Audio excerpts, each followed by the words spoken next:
ধীরে ধীরে ধীরে ধীরে ধীরে ধীরে মহব্বত বাড়ে। এই জন্য এই মহব্বত থেকে বলা হয় আন-নওয়াফিল, অতিরিক্ত। শুধু ফরজ ইবাদত করে কেউ ওলি হতে পারে নাই।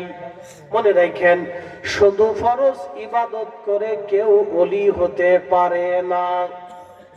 আবার শুনেন, শুধু ফরজ ইবাদত করে কেউ ওলি হতে পারে না।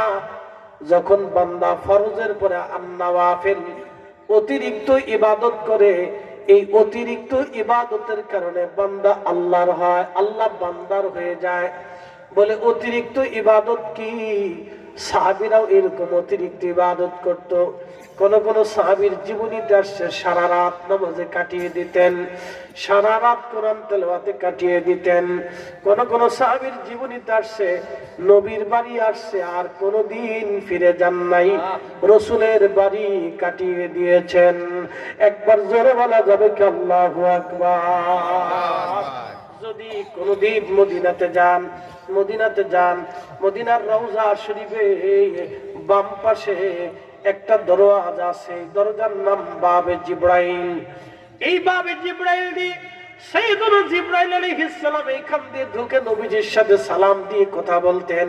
এই দরজার পরে আরেকটা দরজা আছে বাবুন নিসা, নারীদের দরজা। এই দরজা দিয়ে মহিলারা এসে হুজরা শরীফের পিছনে বসিয়া নবীজির সাথে কথা বলে চলে যাইতেন। এই দরজা দিয়ে যদি আপনি ঢুকেন তো ঠিক বাম পাশে একটা টিলা পাবেন, একটা টিলা স্টেজের মতো। এই টিলার উপরেই সাহাবীরা থাকতেন, আহলুস সুফফা সাহাবী। আহলুস সুফফা থেকে এসেছে সুফি। ভালো করে শুনে যান, সুফি কারা, আহলুস সুফফা কারা?